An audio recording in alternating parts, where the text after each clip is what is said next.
Natural numbers is indicated by the letter of n. So n అంటే ఎక్కడ నుంచి start అవుతాయండి 1 2 3 4 5 so on. సో యాక్చువల్లీ ఏమంటాము counting numbers are called the natural numbers. Counting numbers అంటే ఏంటి 1 + 1కి ఇంకో 1 యాడ్ చేస్తే 1 + 1 ఈజ్ నథింగ్ బట్ 2, మళ్ళీ 2 + 1 is nothing but 3 + 1 is nothing but 4. So అలా కౌంటింగ్ నెంబర్స్ అన్ని మనం కనుక్కుంటామండి. So counting numbers is nothing but natural numbers. So ఇక్కడ జీరో లేదు, అలాంటప్పుడు దీనికి అలాంగ్ విత్ జీరో అన్నామనుకో ఏమవుతుంది 0, 1, 2, 3, 4 సో ఆన్ అవుతుంది. అంటే న్యాచురల్ నెంబర్సే కానీ అలాంగ్ విత్ జీరో అంటే that is called a whole numbers. ఏమంటాము హోల్ నెంబర్స్. న్యాచురల్ నెంబర్సే కానీ అలాంగ్ విత్ జీరో యాడ్ చేస్తే దాన్ని మనం ఏమంటాం హోల్ నెంబర్స్ అంటాం. ఓకే, సో జనరల్గా న్యాచురల్ నెంబర్స్ హోల్ నెంబర్స్ కలిపేస్తే హోల్ నెంబర్స్లోనే మనకు న్యాచురల్ నెంబర్స్ ఉంటాయి. So along with zero. So జనరల్గా ఇంటీజర్స్కి వెళ్దాం. మరి ఇంటీజర్స్లో ఏముంటాయంటే ముందు నెగిటివ్ ఉంటుంది. Negative -3 -2 -1 0 1 2 3 4 5 and so on. So positive negative with zero కలిపి ఏమనాలి ఇంటీజర్స్ అనాలి. Indicated letter will be Z. మరి ఇక్కడ నెగిటివ్ ఉన్నాయి, అక్కడ పాజిటివ్ ఉన్నాయి. మరి జీరో ఏంటి? Zero is nothing but either positive nor negative. Neither positive nor negative అంటాం. అంటే ఏంటి జీరోనా కాదా వి డోంట్ నో. అది మరి ఏంటి ఇది అంటే it is a null condition, మనకు తెలీదు. Zero is nothing but neither positive nor negative. అంటే పాజిటివ్ కాదు నెగిటివ్ కాదు, neither positive or nor negative. అంటే నెగిటివ్ పాజిటివ్ రెండు కాదు. మరి ఏంటి న్యూట్రల్ అంటే అటు కాదు ఇటు కాదు. సో ఒకసారి ఇప్పుడు మీరు గమనించండి, మనకు జెడ్లో న్యాచురల్ నెంబర్స్ ఉన్నాయి, అవునా? Natural numbers is nothing but 1 2 3 4 5 so on. మళ్ళీ న్యాచురల్ నెంబర్స్ ఉన్నప్పుడు అలాంగ్ విత్ జీరో ఏమనాలి హోల్ నెంబర్స్ అంటాం. So along with zero is nothing but whole numbers. మరి మైనస్ ఉంది కదా, మైనస్ ఉంటుందంటే దీన్ని నెగిటివ్ ఇంటీజర్స్ పాజిటివ్ ఇంటీజర్స్ అంటాం మనం. సో ఇప్పుడు దీన్ని ఎలా రాసుకోవచ్చు అంటే ఒకసారి చూడండి, Z = 0 ±1 ±2 ±3 అలా సో ఆన్ అంటాం. This is nothing but integers. ఇప్పుడు ఒకటి గమనించండి, natural numbers is a subset of whole numbers. Are you getting? These whole numbers are subset of integers. అర్థమవుతుందా? సో జనరల్గా ఇంటీజర్ టాపిక్స్లో మనకు మెయిన్గా వచ్చే టాపిక్స్ అండి. సో మరి ఇంటీజర్ రూల్స్ ఏంటి? We go for the integer rules. So ఒక్కొక్క రూల్కి మనం ఒకటి చెప్తాను వినండి, how to calculate the rules of the integers. So first వచ్చేసి ఫస్ట్ కండిషన్ ఏంటి? సమ్ ఆఫ్ ఇంటీజర్స్ ఏంటి? సమ్ ఆఫ్ టూ ఇంటీజర్స్ ఏమవుతుంది? Sum of two integers is ఇంటీజరా కాదా చెక్ చేద్దాం. సో +2 +3 ఏమవుతుంది? +5 అవుతుంది. అంటే ఏంటి? Sum of two integers is always a integer. ఏమంటారు? Always a integer. మళ్ళీ ఏంటి? Sum of one positive integer one negative integer. One positive integer and one negative integer. One negative integer అంటే ఏంటి? అంటే నెగిటివ్ తీసుకోవాలి. వన్ నెగిటివ్ ఇంటీజర్ ఏమవుతుంది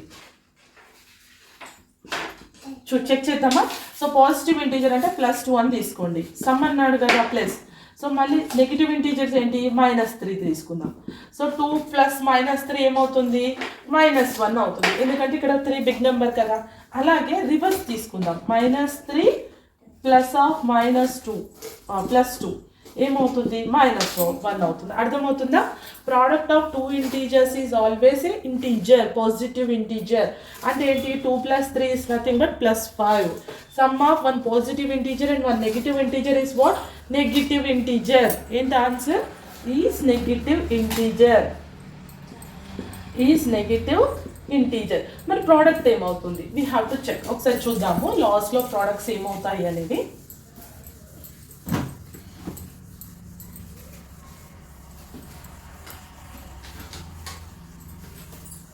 check చేద్దామా product ఎలా ఉంటుందో.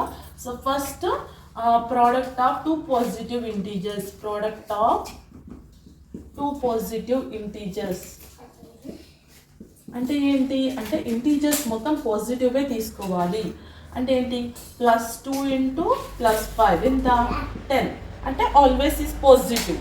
సో ఈజ్ పాజిటివ్ ఇంటీజర్, మనకు దీని ద్వారా ఇది అర్థమైపోయింది, is always A positive integers. Next product of two negative integers, product of two negative integers.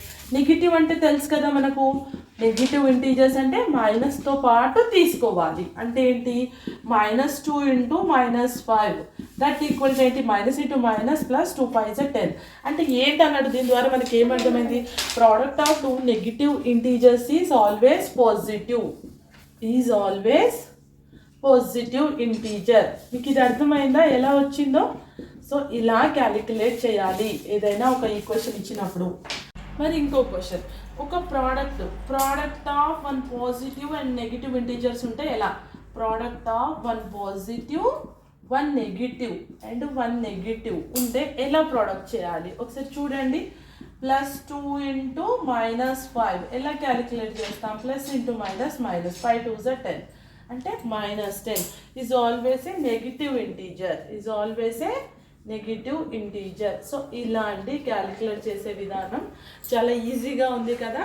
So integers అని వచ్చినప్పుడు ఎప్పుడు భయపడకూడదు. Positive negative along with 0 we named as a integer. అంటే ఏంటి మైనస్ పాజిటివ్ ప్లస్ మైనస్ రెండు ఉండి 0 ఉంటే వాటిని పాజిటివ్ అండ్ నెగిటివ్ ఇంటీజర్స్ అని అంటాం. సో ఇప్పుడు మీకు డౌట్ రావాలి, మరి నెంబర్ లైన్ తీసుకున్నప్పుడు ఎలా క్యాలిక్యులేట్ చేయాలి చూద్దాం. నెంబర్ లైన్ తీసుకున్నప్పుడు ఇది 0, ఇక్కడ అన్ని పాజిటివ్ నెంబర్స్ ఉంటాయి అంతే కదా. సో ఇక్కడ అన్ని నెగిటివ్ నెంబర్స్ ఉంటాయి, -1 -2 -3 -4 -5 అట్లా సో ఉంటాయి అంతే కదా. ఇలా నెంబర్ లైన్ ఇచ్చినప్పుడు ఇప్పుడు 1 ఇక్కడ అన్ని పాజిటివ్సే ఉంటాయి. సో నెంబర్ని చూడగానే ఏది పెద్దది ఏది చిన్నది మనం ఈజీగా చెప్పేస్తాం. మరి ఇటు సైడ్ వెళ్ళిన కొద్ది ఎలా ఉంటుంది, ఇప్పుడు -3 -4లో ఏది పెద్దది ఏది చిన్నది, మైనస్ అని వచ్చినప్పుడు ఆల్వేస్ చిన్న నెంబరే పెద్ద నెంబరు, అంటే ఇది బిగ్ నెంబర్ ఇది స్మాల్ నెంబర్. అర్థమవుతుందా? మనం చాలామంది కన్ఫ్యూజ్ అయ్యేది ఇక్కడే అండి. సో -3 -4లో ఏది పెద్దది అంటే మైనస్ వచ్చినప్పుడు కంపల్సరీగా పెద్ద చిన్న నెంబర్ తీసుకొని మనం క్యాలిక్యులేట్ చేయాలి. ఇప్పుడు చూడు -5 -6లో ఏది పెద్ద నెంబర్ అంటే 6 ఈజ్ ఆల్వేస్ పాజిటివ్ నెంబర్. ఇక్కడ -5 మనకు స్మాల్ నెంబర్ అని తెలుస్తుంది ఆల్రెడీ వినో. కానీ రెండు మైనస్ ఇచ్చినప్పుడు -2 -3లో ఏది పెద్దది అంటే -2ఏ పెద్దది, -3 పెద్దది కాదు. సో ఇలా క్యాలిక్యులేట్ కనుక చేసుకొని చదివితే మనం ఖచ్చితంగా అన్నిట్లో పాస్ అవ్వగలుగుతాము. సో ఇంటీజర్స్ పైన మీకు ఇంకా ఏదైనా డౌట్ ఉంటే